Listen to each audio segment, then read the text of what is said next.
పేరు రాజు గురిమిల్ల. కుల అసమానతల నిర్మూలన పోరాట సమితి రాష్ట్ర అధ్యక్షుడిగా కొనసాగుతా ఉన్నా.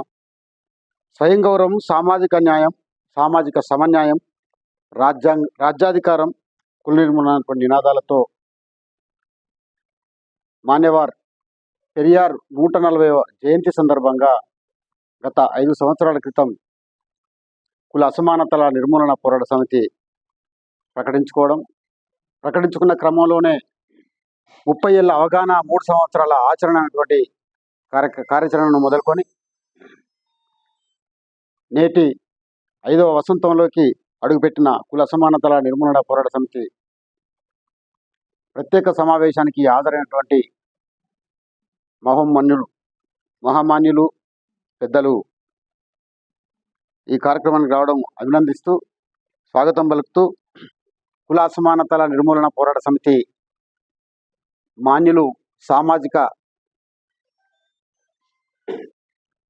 ఉద్యమ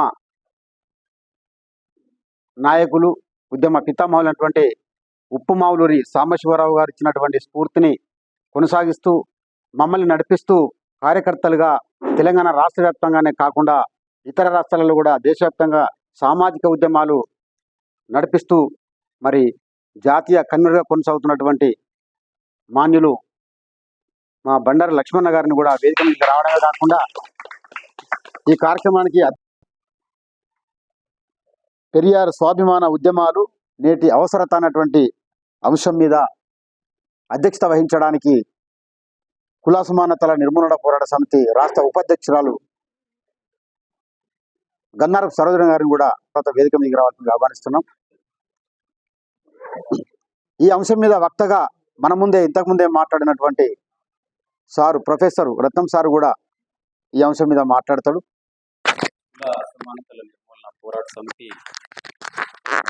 ఏర్పడి ఈ రోజుటికి 5 సంవత్సరాలు పూర్తవుతున్నది. ఈ సందర్భంగా ఇక్కడ హాజరైన ప్రతి ఒక్కరికి మన పెద్దలు, స్టేజ్ మీద ఉన్నటువంటి Hyderabad central university professor K Y Ratnam sir, S Sudhakar sir, doctor Venugopal sir, K J Rama Rao sir, Rajeshwara Rao sir, అదేవిధంగా మా రాష్ట్ర అధ్యక్షులు గురిమిళ్ళ రాజు, ఇక్కడ హాజరైనటువంటి కుల అసమానత నిర్మూలన పోరాట సమితి నాయకులు, కార్యకర్తలు అందరికీ కూడా పేరు పేరున సామాజిక ఉద్యమ వందనాలు, జేబీలు, లాల్ సలాంలు. మిత్రులారా, మనం కుల అసమానతల నిర్మూలన పోరాట సమితిని 2019 సెప్టెంబర్ 17 పెరియార్ 140వ జయంతి సందర్భంగా ఇక్కడ తెలంగాణలో సోమాజిగూడ ప్రెస్ క్లబ్లో ఈ సంస్థను అనౌన్స్ చేయడం జరిగింది. ఈ సంస్థ వాస్తవంగా 33 సంవత్సరాల క్రితం, అంటే 1992 నవంబర్ 22 రోజు ఈ సంస్థ యొక్క ప్రణాళికను ఇక్కడ మన ఆంధ్రప్రదేశ్లో ఉన్నటువంటి శ్రీశైలంలో సమావేశమై 12 మంది ఈ ప్రణాళికను ఏర్పాటు చేశారు. అయితే 1992 డిసెంబర్ 3వ వారంలో ఆల్ ఇండియా అఖిల భారత కుల అసమానతల నిర్మూలన పోరాట సమితి అని ఆల్ ఇండియా స్థాయిలో లాంచ్ చేయాలని అనుకున్నారు. ఆ క్రమంలో 1992 డిసెంబర్ 6 రోజు బాబ్రీ మసీద్ కూల్చివేత సందర్భంగా ఈ లాంచింగ్ ప్రోగ్రాం అనేది ఆగిపోయి దాదాపు మళ్ళీ 30 సంవత్సరాలు పట్టింది. మళ్ళీ 2019లో మేము కొంతమంది కుల నిర్మూలన పోరాట సమితిలో పనిచేస్తూ కొన్ని కారణాల వల్ల బయటికి వచ్చిన తర్వాత ఊసా గారు మాతో మాట్లాడిన సందర్భంలో ఈ ప్రణాళిక తర్వాత ఇది సంస్థ కోసం జరిగినటువంటి ఏర్పాట్లు, ప్రయత్నాలు అన్నీ ఉన్నాయి, ఈ సంస్థను ముందుకు తీసుకుపోతే బాగుంటుందని చర్చించిన సందర్భంలో 2019లో దీని ఆచరణలో ముందుకు తీసుకురావడం జరిగింది.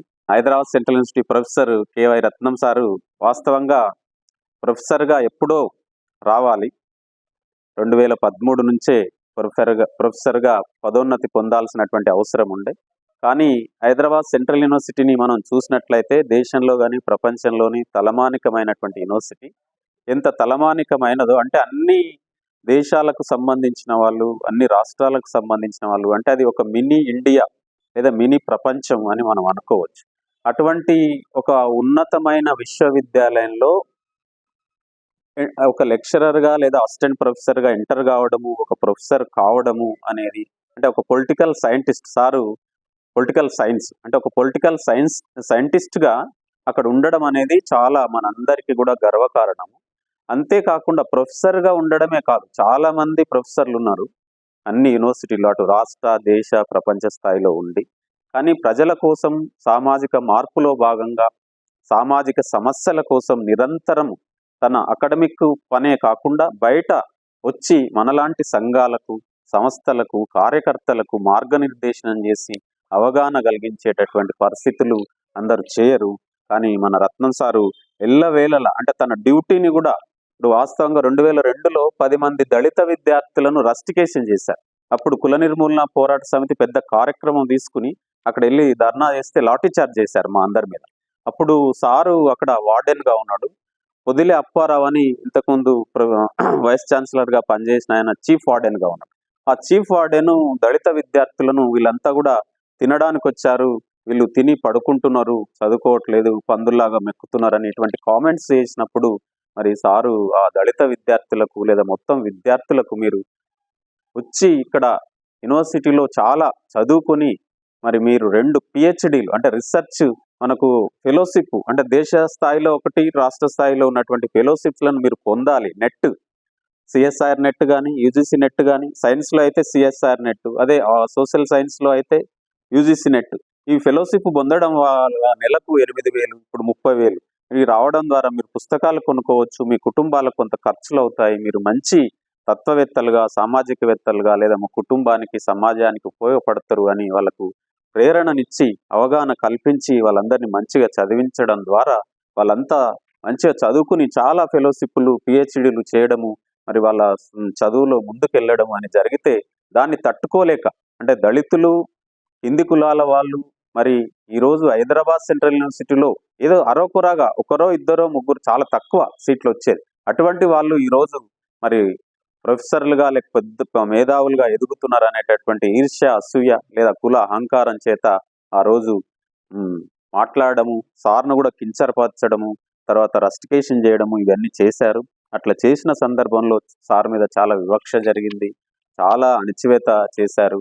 ఆ సందర్భంలో కూడా చాలా నిలబడి అప్పటినుంచి కూడా అక్కడ సెంట్రల్ యూనివర్సిటీలో విద్యార్థులు ఆత్మహత్య చేసుకుంటున్నారు. పందులు కాసుకునేవానికి నీకెందుకురా పిహెచ్‌డి అని సెంథిల్ కుమార్ తమిళనాడుకు సంబంధించినటువంటి. బాలరాజు అని గొర్రెలు కాసుకుని వికారాబాద్ బాలరాజు గొర్రెలు కాసుకునేటోనికి నీకెందుకురా అని. ఇట్లా ఈ విధంగా చెప్పులు కుట్టుకునేటోనికి నీకెందుకురా అని. ఇక్కడ మాదారి వెంకటేష్ ఇక్కడనే ఇబ్రాహీంపట్నంకి సంబంధించిన మాల ఎస్సీ మాల. వీరంతా అంటే ఈ ఎస్సీలు, ఎస్టీలు, బీసీలు అంటే వృత్తి కులాలు, వెనకబడిన కులాలు వీళ్ళంతా కూడా సెంట్రల్ యూనివర్సిటీ వచ్చి చదువుకుంటే అక్కడ ఉన్నటువంటి అగ్రకుల ప్రొఫెసర్లు, ఒక బ్రాహ్మణ ప్రొఫెసర్ అక్కడ తాను మీరు ముట్టుకున్నటువంటి నీళ్లను తాగనని అంటూ ముట్టు పేరుతో అక్కడ ఒక బావి తవ్వుకుని నీళ్లు తాగినటువంటి చరిత్ర సెంట్రల్ యూనివర్సిటీలో ఉంది. అవన్నీ కూడా కళ్ళారా చూసి సారు జేఎన్యూలో చదివి మరి డైరెక్ట్గా సెంట్రల్ యూనివర్సిటీకి ఒక హైదరాబాద్లో, ఢిల్లీ జేఎన్యూలో చదివి మళ్ళీ ఇక్కడ హైదరాబాద్ సెంట్రల్ యూనివర్సిటీలో వచ్చి ప్రొఫెసర్గా, అసిస్టెంట్ ప్రొఫెసర్గా వచ్చి ఇవన్నీ చూసి మరి ఒకవైపు దళిత విద్యార్థుల వైపు సామాజికంగా నిలబడి మరి ఆ నాయకత్వం వహించాడు. అందుకే సార్కు వివక్ష జరిగింది. ఆ క్రమంలో ప్రొఫెసర్ గిరి కూడా ఎప్పుడో రావాలి. 2000 అంటే ఈ వదిలే అప్పారావు విద్యార్థుల మరణానికి ప్రధానంగా రోహిత్ వేముల మనం ఒకసారి గుర్తు చేసుకుంటే రోహిత్ వేముల సైన్స్లో సిఎస్ఐఆర్ నెట్ ఫెలోషిప్ సాధించాడు.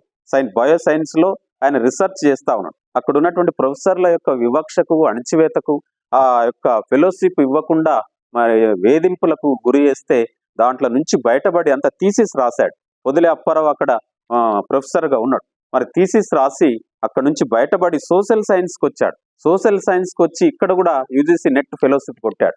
అంటే 2 ఫెలోషిప్లు కొట్టడం అనేది అంటే సైన్స్లన్నా నిష్ణాతులై ఉంటారు విద్యార్థులు, లేదా ఒకవైపు సోషల్ సైన్స్లన్నా నిష్ణాతులై ఉంటారు. రోహిత్ వేముల చాలా అద్భుతమైనటువంటి ఆయన ఆత్మహత్య కంటే ముందు రాసినటువంటి లెటరు, ఆత్మహత్య అప్పుడు రాసిన లెటర్లు చూస్తే ఇప్పటికీ కూడా ఆ లెటర్స్ ఎంత గొప్ప అంటే ఐడియాలజీ, కార్ల్ సాగన్ లాంటి శాస్త్రవేత్త, తర్వాత తత్వవేత్తలు మూమెంట్ అంటే మిలిటెంట్ అంబేద్కర్ను మనం ముందుకు తీసుకుపోవాలి. మరి ఎస్ఎఫ్ఐలో పనిచేశాడు ఆయన. ఎస్ఎఫ్ఐలో ఈరోజు కులం గురించి పట్టించుకోవట్లేదని ఏఎస్ఏ అంబేద్కర్ స్టూడెంట్ అసోసియేషన్లోకి వచ్చాడు. అంబేద్కర్ స్టూడెంట్ అసోసియేషన్ కూడా ఈరోజు ఒక సెక్టేరియన్ ధోరణిలో పోతుందని చెప్పి ఒక అంతర్మదనం చెందుతూ చేస్తున్న క్రమంలో 5 మంది రీసెర్చ్ స్కాలర్స్ దళిత విద్యార్థులను సోషల్ బైకాట్ చేస్తే మరి వెలివాడ వేసుకుని పోరాటం చేశాడు. ఆ క్రమంలో పొదిలే అప్పారావు చాలా దుర్మార్గంగా ప్రవర్తించాడు. సారు వాళ్ళు 5 మన పెదపూడి విజయ్కు సారు రీసెర్చ్, అట్లా ఈయనకు రాఘవరెడ్డి అని ఉన్నాడు, రోహిత్ వేమ్లకు, ఇట్లా మొత్తం 5 మంది ప్రొఫెసర్లు వెళ్ళి వీసీ దగ్గర మాట్లాడారు. ఆ సోషల్ బైకాట్కు మీరు గురి చేయకండి, వాళ్ళ యొక్క వినండి, వాళ్ళ యొక్క దాని విజ్ఞప్తులను విని పరిష్కరించండి అంటే ఆయన రాలేదు. రాకపోయేసరికి 2016 జనవరి 17 రోజు రోహిత్ వేమ్ల ఆత్మహత్య చేసుకున్నాడు. ఆ క్రమంలో మార్చి 23 తారీఖు రోజు ప్రొటెస్ట్ చేస్తున్న విద్యార్థులకు మద్దతుగా వెళ్తే సార్ మీద కూడా కొట్టి పోలీసులు మరి దాదాపు కేసులు పెట్టి వారం రోజులు జైల్లో పెట్టారు. అట్లా పొదిలే అప్పారావు వీసీగా ఉన్నన్ని రోజులు బీజేపీ, ఆర్ఎస్ఎస్, హిందూ మతోన్మాద ప్రభుత్వము సీరియస్గా టార్గెట్ చేసింది మన రత్నం సార్ను. సస్పెండ్ చేశారు. సారు అప్పటికి చాలా ఇబ్బందుల్లో ఉన్నాడు. అంటే అన్ని రకాలుగా మొదటి నుంచి 10-15 సంవత్సరాలుగా ఈ ఇబ్బందులు కొనసాగుతూనే ఉన్నాయి. దానికి పరాకాష్ఠగా సస్పెన్షన్ చేశారు. మరి సస్పెన్షన్కు నిలబడి అక్కడనే సెంట్రల్ యూనివర్సిటీ గేటు ముందు నిరాహార దీక్ష శిబిరాన్ని ఓపెన్ చేసి జూన్ 14 తారీఖు రోజు, జూన్ 17 రోజే రివోక్ చేయడం అనేది జరిగింది. అట్లా పొదిలే అప్పారావు, బీజేపీ ప్రభుత్వము ఈ మొత్తంగా కూడా సార్ మీద చాలా రకాల వేదనలు, తర్వాత బాధలు, అణిచివేతలు గురి చేశారు. కాబట్టి ఆ సందర్భంలో సారు మరి తన ప్రొఫెసర్ గిరి ఆ పొదిలే అప్పారావు ద్వారా తీసుకోరాదనే ఒక సెల్ఫ్ రెస్పెక్ట్ లేకపోతే ఒక గౌరవ స్థానంతో అప్లై చేయలేదు. అప్లై చేయకుండా మొన్న ఈ మధ్యన సారు అప్లై చేసి ప్రొఫెసర్ పొందిండు. మనం అవసరం అనుకుంటే మన పదోన్నతినైనా, మన ఆర్థిక ప్రయోజనాలనైనా ఈరోజు సామాజిక ప్రయోజనం కోసం, రాజకీయ ప్రయోజనం కోసం, మన బహుజన సమాజం కోసం, మన వాళ్ళ కోసం వదులుకుంటాము. అంత సిన్సియారిటీ, తర్వాత అంత నిబద్ధత, లేకపోతే అంకిత భావం, అంటే గట్టిగా నిలబడాలి, రాజకీయాల కోసం నిలబడేటటువంటి ఒక గొప్ప అది అందరికీ ఉండదు. కాబట్టి మీరు అట్లా నిలబడ్డారు కాబట్టి ఇది సన్మానం కాదు, ఇది ఒక సందర్భం. ఈ సందర్భాన్ని, ఈ కాంటెక్స్ట్ను టైమ్ అండ్ స్పేస్లో మనం అందరికి తెలియజేయాలి. అట్లా తెలియజేయడానికి ఇంకోటి, ఇది పొలిటికల్ వేదిక కాదు, లేకపోతే అది కాదు సార్ మన ఆర్గనైజేషన్. మా ఆర్గనైజేషన్కు మీరు చేదోడు వాదోడుగా మరి పాతపల్లి నుండి అంతకు ముందు నుంచి కూడా ఎన్పిఎస్కు మార్కాపురం సభలకు వచ్చాడు సార్. తర్వాత అంబేద్కర్ వాల్యూమ్స్ విషయంలో అంబేద్కరిజానికి సంబంధించిన మంచి అవగాహన ఉంది. అన్ని రకాలుగా ఈరోజు మనం దేశంలో ఒక 10 మంది ప్రొఫెసర్లకు ఉంది అనుకున్నప్పుడు దాంట్లో మొదటి వరుసలో ఉంటాడు మన రత్నం సార్. అంత ఆ సారు మనకు ఈరోజు మన మధ్యన ఉండడము, మనతో పాటు ఉద్యమాల్లో కొనసాగడం, మనలాంటి వాళ్ళకు ఒక సూచనలు, సలహాలు ఇవ్వడం అనేది చిన్న విషయంగా. మన వాళ్ళను మనము గౌరవించుకోవాలి, వాళ్ళని ఎత్తిపట్టాలి, ముందుకు తీసుకెళ్ళాలి, వాళ్ళకు సపోర్ట్ ఇవ్వాలి. నిజానికి సార్ సస్పెన్షన్ అయినప్పుడు మేము చాలా సీరియస్గా, అంటే అప్పటికే మొదటి దశ పోరాటం అంతా కూడా అన్ని పార్టీలు రోహిత్ వేముల మూమెంట్ను మొత్తం కొలాప్స్ చేశారు. 3 నెలల్లో ఉవ్వెత్తున ఎగిసినటువంటి దాన్ని అట్లే ముందుకు తీసుకుపోయి హిందూ మతోన్మాద కేంద్ర ప్రభుత్వాన్ని సరెండర్ చేయాలి, అంటే మొత్తం ముట్టడించాల్సినటువంటి అవసరం ఉంది. దానికి రకరకాల కారణాల వల్ల చేయలేదు. 2వ దశలో మేము పాతపల్లి మూమెంట్లో ఉన్నాం కాబట్టి మేము ఎంటర్ కాలేదు. అప్పుడు ఆ రోజే మేము చెలో పాతపల్లి అని జనవరి 20కి 2వ దశలో మేము చెలో పాతపల్లి పెట్టిన, నేను అక్కడనే ఉన్నాను, 5 రోజులు 6 రోజులు అక్కడ ఉన్నాను. అప్పుడే 17 తారీఖు రోజు ఈ వార్త వచ్చింది. అంతకుముందు రౌండ్ టేబుల్ చేసి వెళ్ళిన తర్వాత ఈ పోరాటాన్ని ముందుకు తీసుకుపోదాం అనుకునే క్రమంలో రోహిత్ వేముల అట్లా చనిపోయాడు. కాబట్టి 2వ దశలో మేము ఎంటర్ అయిన తర్వాత కూడా మొత్తం రాష్ట్ర వ్యాప్తంగా 10 జిల్లాలు తిరిగి రౌండ్ టేబుల్ సమావేశాలు, 10 ధర్నాలు మొత్తం చేసి మరి మధ్యతరగతిని, విద్యార్థులను, మేధావులను అందరినీ ఏకదాటికి తీసుకొచ్చి మళ్ళీ 2వ దశలో మూమెంట్ను తీసుకురావాలనుకునే క్రమంలో రత్నం సార్ను సస్పెండ్ చేయడం అనేది వాళ్ళు ఊహించలే. ఇంత సస్పెండ్ చేస్తే ఏం చేస్తారులే, మన ప్రొఫెసర్ తథాగత్ అండ్ ప్రొఫెసర్ రత్నం సార్ను చేస్తే ఇమ్మీడియట్గా చెలో సెంట్రల్ యూనివర్సిటీ అనే పిలుపుతో మొత్తం అప్పుడు దొరకలేదు, ఇప్పుడు దొరుకుతారని చెప్పి అక్కడ సారు కూడా అక్కడ మనం అనుకుంటాం జనరల్గా ఒక ప్రొఫెసరు పోరాట రూపం, అంటే నిరాహార దీక్ష పోరాటకారులు, యాక్టివిస్టులు లేదా సంస్థలు లేదా సంఘాలు కూడా ఈరోజు నిరాహార దీక్ష చేయడానికి లేదా అంత పెద్ద పోరాటాన్ని ఒప్పుకుని ముందుకెళ్ళడానికి ఎవరు సిద్ధపడరు. ఆ రోజు మేము ఉదయం వెళ్ళి సాయంత్రం వరకు ప్రయత్నం చేస్తే సారు అంతకు ముందే ఒప్పుకున్నాడు సస్పెన్షన్ ఆర్డర్ వచ్చిన రోజు. ఇంకా మేము మిగతా సార్ను మిగతాలను ఒప్పించడానికి నాకు 10 అవర్స్ పట్టింది. అప్పుడు సాయంత్రం 4 గంటలకు అక్కడ శిబిరాన్ని ఓపెన్ చేస్తే సార్ కూర్చున్నాడు. అట్లా కూర్చోవడం అనేది పెద్ద ముందడుగుగా మారింది. ఆ రోజు సస్పెన్షన్ గడగడలాడిపోయారు. అక్కడ ఉన్నటువంటి సెంట్రల్లో ఉన్నటువంటి బీజేపీ సెంట్రల్ అధ్యక్షుడు, ఇక్కడ ఉన్నటువంటి రాష్ట్ర అధ్యక్షుడు వీళ్ళంతా సమావేశమై మళ్ళీ కొత్త సమస్యను తీసుకొచ్చారు. మీరు ఇమ్మీడియట్ గా ఇవ్వండి అని చెప్పి వదిలే అప్పారావుని పిలిపించి ఆర్డర్ టెంట్కి వచ్చి వాళ్ళు ఇచ్చిపోయారు. కాబట్టి అట్లా మనము పోరాటాల ద్వారా కాపాడుకున్నాం సార్ను. అట్లనే మన పోరాటాలను కూడా సార్ కాపాడుతున్నాడు. ఒకరికి ఒకరము మనం ఈ విధంగా ఉండడం అనేది అందరు ప్రొఫెసర్లు చేయలేరు. కాబట్టి రత్నం సార్లో ఉన్నటువంటి మా ఊసా సార్ అనేవాడు ఎప్పుడు, సారు నిజంగా కూడా రత్నమే, రత్నం పేరు రత్నం కాదు, ఆయన రత్నం లాగా ఎప్పుడు మెరిసిపోతాడని. కాబట్టి ఆ రత్నం సారు మొన్న జనవరిలో ప్రొఫెసర్గా పదోన్నతి పొందడం అన్నది మనందరికీ చాలా సంతోషము. కాబట్టి ఆ సంతోషకరమైనటువంటి ఒక ఈవెంట్ను ఎలివేట్ చేస్తూ మనందరం సెలబ్రేట్ చేసుకోవాలనే అభిప్రాయంతో కుల అసమానతల నిర్మూలన పోరాట సమితి సార్ను అభినందనలు మా స్టూడెంట్స్ ఎస్ఎఫ్ఐ వాళ్ళు అంటే సిపిఎం వాళ్ళు సీతారాం యాచూర్ని జ్ఞాపకం చేసుకుందామని పాపం వాళ్ళు అంతా ప్యాంప్లెట్స్ ఇచ్చారు అందరికీ పలానా టైంలో ఉందని. ఓన్లీ 3 ప్రొఫెసర్సే వచ్చారు. మరి సీతారాం యాచూరి అంత ఒక నేషనల్ లీడరు, అంటే కమ్యూనిస్ట్ ఉద్యమానికి ఆయన ఏ ఐడియాలజీ అయినా కానీ అంత గొప్ప సేవ చేశాడు. జనరల్ సెక్రటరీగా ఉన్నారు. సో చాలామంది ప్రొఫెసర్స్ ఉన్నారు, చాలామంది తెలుసు. సో ఆ రోజు పిలిచినప్పుడు 2 రోజుల క్రితము సో నేనే ఎర్ర జెండా ఎగరవేయడానికి కూడా ప్రొఫెసర్స్ చాలా రావాలా వద్దా అనే సందిగ్ధంలో ఉన్నారు సెంట్రల్ యూనివర్సిటీలో. సో మనకేంటి, ఆయన మా జేఎన్యూలో చదివాడు, ఆయన చాలాసార్లు నేను లెక్చర్ విన్నాను. సో మాకు తెలుసు జేఎన్యూలో వాళ్ళందరూ. అంటే అట్లాంటి పరిస్థితులు ఉన్నాయి. ఏం జరిగిందంటే ఆ రోజు అప్పారావు డిప్యూటీ చీఫ్ వార్డెన్గా ఉన్నాడు, తర్వాత వైస్ ఛాన్సలర్ అయ్యాడు ఆఫ్టర్ 10 years తర్వాత. సార్ కుల్కర్ని అని ఒక చీఫ్ వార్డెన్ ఉన్నాడు. కుల్కర్ని ప్రొఫెసర్, ఆయన కూడా కమ్యూనిస్టుతో సింపథైజర్గా ఉంటాడు, ఫిలాసఫీ ప్రొఫెసర్. నేను కొత్తగా జాయిన్ అయ్యాను లెక్చరర్గా, అంటే పిహెచ్డి అయిపోయింది, ఇంకా ఎక్కడ జాబ్ చేయలేదు, డైరెక్ట్ సెంట్రల్ యూనివర్సిటీకి వచ్చాను నేను. మా ఇంటికి ఆల్మోస్ట్ 3-4 times వచ్చాడు. నేను క్యాంపస్లోనే ఉన్నాను. 3-4 times వచ్చి మీరు వార్డెన్షిప్ తీసుకోవాలని. ఎందుకు సార్, క్వార్టర్స్లో ఉన్నాను, క్వార్టర్స్ తీసుకుంటే వార్డెన్షిప్ తీసుకోవాలని. అదేంటి, నేను ఆల్రెడీ 20-30 వేలు మీరు రెంట్ తీసుకుంటున్నారు, సో మేము ఇక్కడే ఉండాలనుకున్నాము, లేదంటే మేము బయటకు వెళ్ళిపోవాలంటే బయటకు వెళ్ళిపోతాం.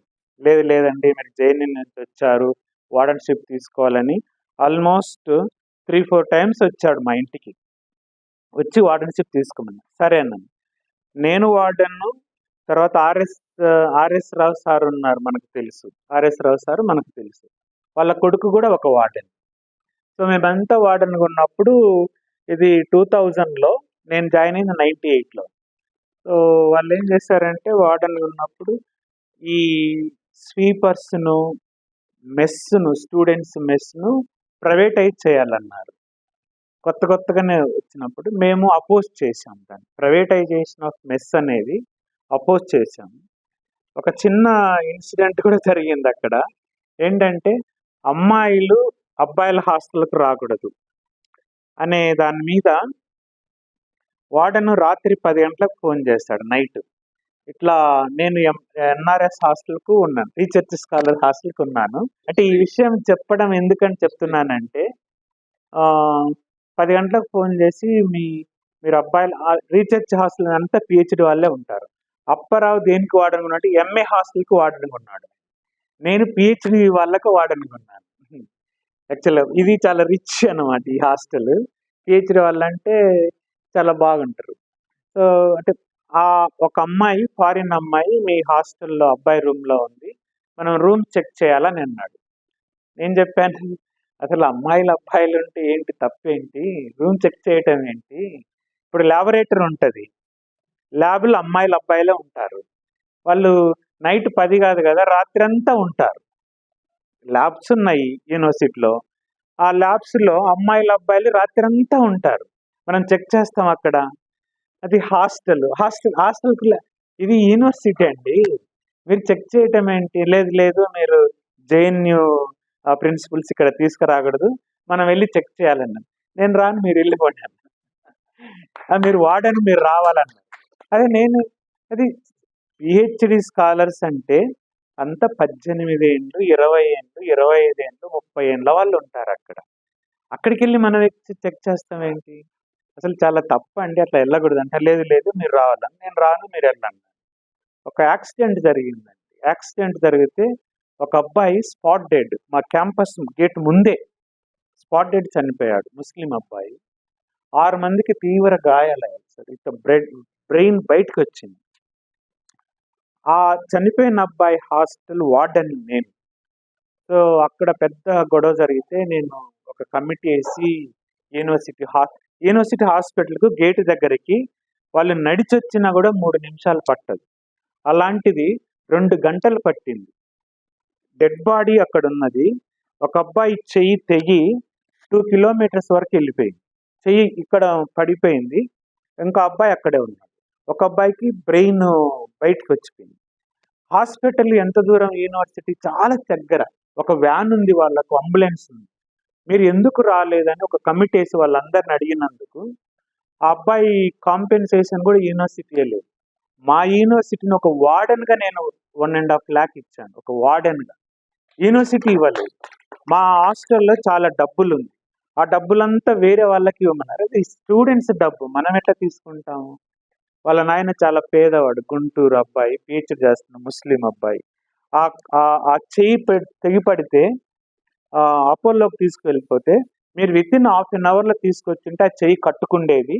2 hours అయిపోయింది. హాస్పిటల్లో డాక్టర్స్ రాలేదు. అదంతా అడిగినందుకు రత్నంను కొంచెం పట్టుకున్నారు. మన సార్ కూడా ఆర్టికల్ రాశాడు, చాలా పెద్ద ఆర్టికల్ రాశాడు, బాలగోపాల్ సార్. అంటే ఆర్ఎస్ రావు సార్ కొడుకున్నారు, మేమున్నాం. తర్వాత నేను చేసినది ఏంటంటే, ఇట్లా అన్నీ చేస్తుండానని ఏం చేశారంటే, ఏ వార్డెన్ అయితే చీఫ్ వార్డెన్ మా ఇంటికి వచ్చి వార్డెన్ తీసుకోమన్నాడో, వీడు మాట వినటం లేదు అని నాకున్న చెక్ పవర్ను తీసేసి ఒక బ్రాహ్మణ్ వార్డెన్కి ఇచ్చేసి, ఇంతవరకు హిస్టరీలో లేదు అలా. ఒక హాస్టల్కు ఒకే వార్డెన్ ఉంటాడు. ఫస్ట్ టైం యూనివర్సిటీ అంతా ఆఫీసర్స్ అంతా ఇమ్మీడియట్గా ఒక మీటింగ్ పెట్టి, ఆ మీటింగ్లో ఎన్ఆర్ఎస్ హాస్టల్కు 2 వార్డెన్స్ అని పెట్టి, నా చెక్ పవర్ను తీసేసి చెక్ పవర్ను బ్రాహ్మణ్కి ఇచ్చేసి, నాకు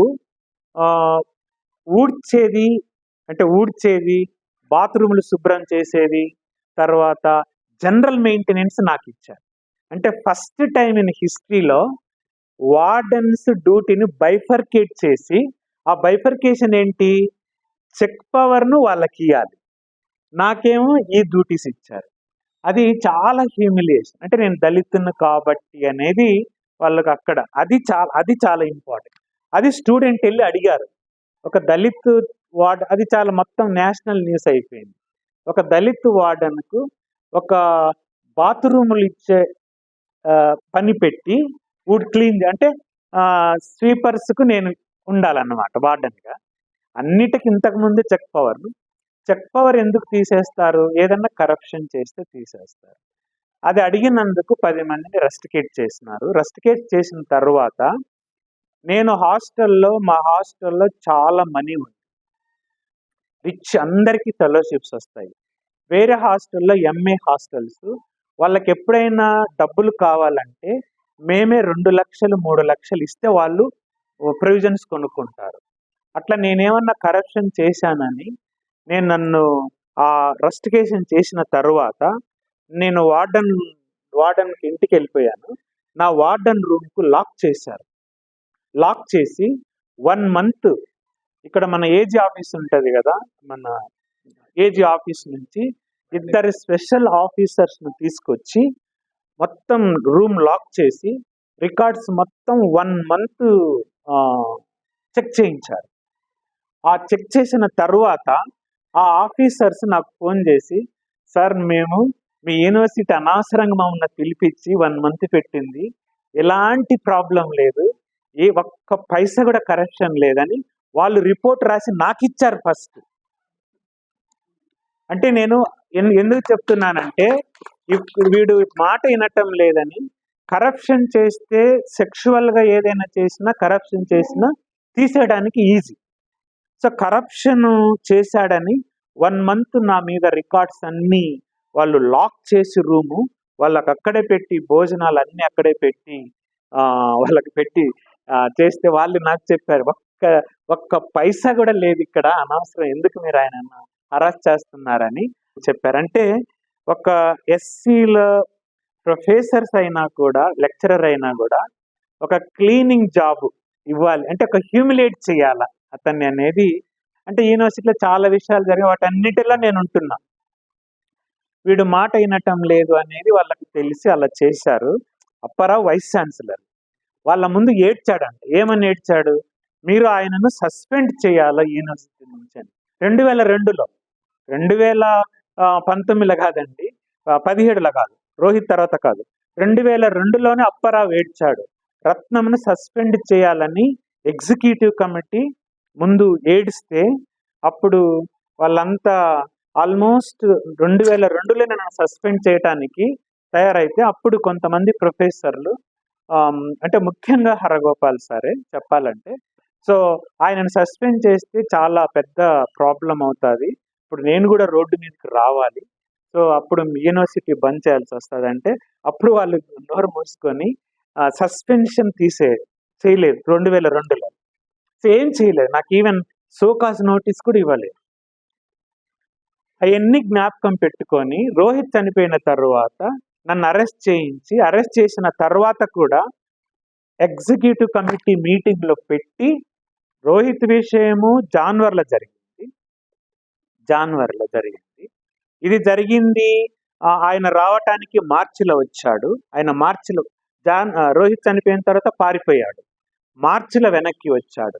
మార్చిలో వెనక్కి వచ్చిన తర్వాత అక్కడ స్ట్రగుల్ జరిగితే, అక్కడి నుంచి మళ్ళీ మమ్మల్ని అరెస్ట్ చేశారు, 7 రోజులు జైల్లో పెట్టారు. అది జరిగింది ఎప్పుడు, మార్చిలో జరిగిన తర్వాత నేను జైలు నుంచి వచ్చి క్లాసులు తీసుకున్నాను, ఎగ్జామ్ కండక్ట్ చేశాను, అన్ని డ్యూటీ చేశాను. నన్ను సస్పెండ్ చేసింది జూన్లో, అరెస్ట్ అయింది మార్చిలో.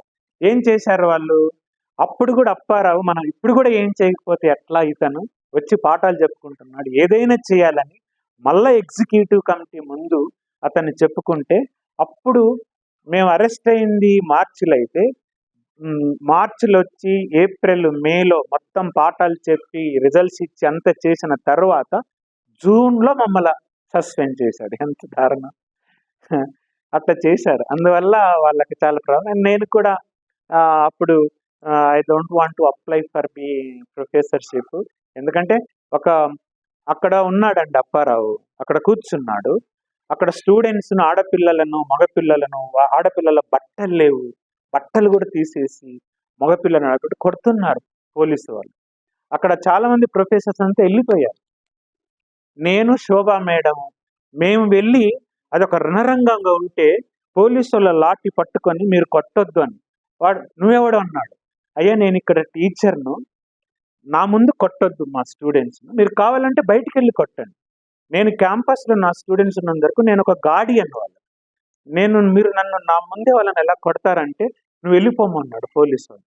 వెళ్ళిపోని తోసేసాడు. తోసేసినా కూడా నేను వాళ్ళ లాఠీలు పట్టుకొని వాళ్ళని, నువ్వు మా డ్యూటీకి అడ్డం వస్తా, మీ డ్యూటీ ఏంటి, నా డ్యూటీ నేను చేస్తున్నాను క్యాంపస్లో, మీ డ్యూటీ ఏంటి, మీరు కొట్టడం ఏంటి, నా స్టూడెంట్స్ని కొట్టడం ఏంటి, వాళ్ళు ఏం తప్పు చేశారని, మీరు తప్పు చేస్తే తీసుకెళ్ళిపోండి అవుట్ సైడ్ అని నేను పట్టుకున్నానని.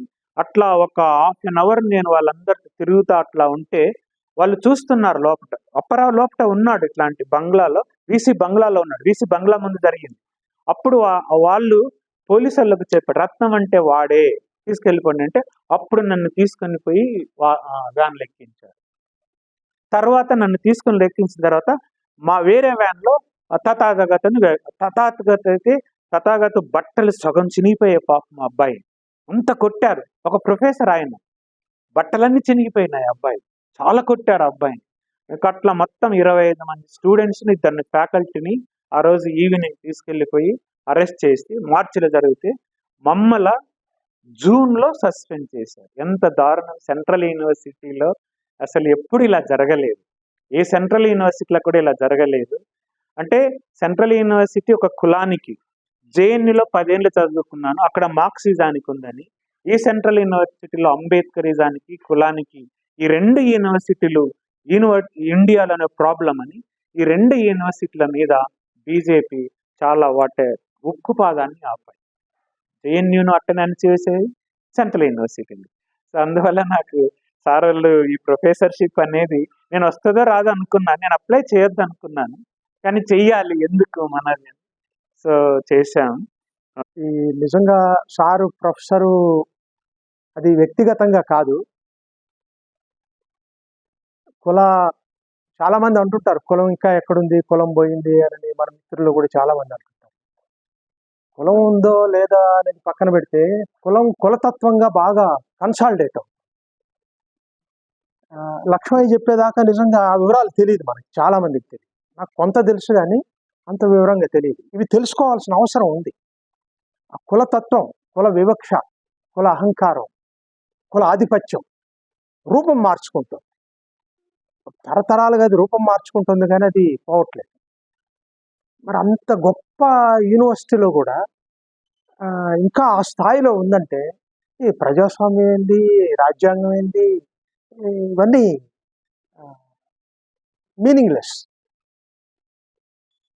ఈ కుల వ్యతిరేక పోరాటం, కుల అసమానతల వ్యతిరేక పోరాటం అవసరాన్ని సార్కి జరిగిన ఇది మనకి ఇంకా బలంగా గుర్తు చేస్తుంది. కాబట్టి అది ఏదో రత్నం గారు అనే పేరుకి కాకుండా కుల అసమానతల వివక్షల వ్యతిరేక పోరాట కమిటీకి దక్కిన ఒక గౌరవంగా మనం దీన్ని భావించుకోవాలి. అయితే ఒక సంస్థతో, అంటే అటు సమాజానికి, ప్రభుత్వానికి వ్యతిరేకంగా అందులో ఉన్న వాటిని ప్రశ్నిస్తూ కొనసాగుతున్న ఒక సంస్థలో కొనసాగడం కానీ, దానికి మద్దతు ప్రకటించడం, దానికి సింపథైజర్గా ఉండడం అనేది ఒక కత్తి మీద సావ లాంటిది. అంత తేలిక కాదు. అంటే మామూలుగా ఉండేవాళ్ళు కొనసాగడం వేరు. ఒక యూనివర్సిటీలో ఒక ప్రొఫెసర్గా ఉంటూ ఒక సంఘానికి, అది కూడా కుల వివక్ష వ్యతిరేక పోరాట కమిటీకి ఆయన మార్గనిర్దేశన చేయడం అనేది ఆయన మీద లక్షల కళ్ళు ఉంటాయి. ఎందుకంటే ఒక సంస్థ కొనసాగుతోందంటే దీని వెనక ఎవరు ఉన్నారని రాష్ట్రం, రాజ్యం భూతద్దంతో చూస్తుంది, దీని వెనక ఎవరున్నారు. అట్లా సారు ఇంత కష్టాల్లో కొనసాగడం అనేది ఈ సంస్థతో, అది నిజంగా మన అదృష్టం. ఆయనకి మనందరం కూడా మనం ఇట్లాంటి ఒక సందర్భాన్ని మనం గుర్తు చేసుకొని మనమందరం ఒకటి, మీ వెనక మేము ఉన్నాం అని చెప్పాల్సిన బాధ్యత మనకుంది. కాబట్టి రత్నం గారికి ప్రత్యేకంగా మనందరి తరఫున కూడా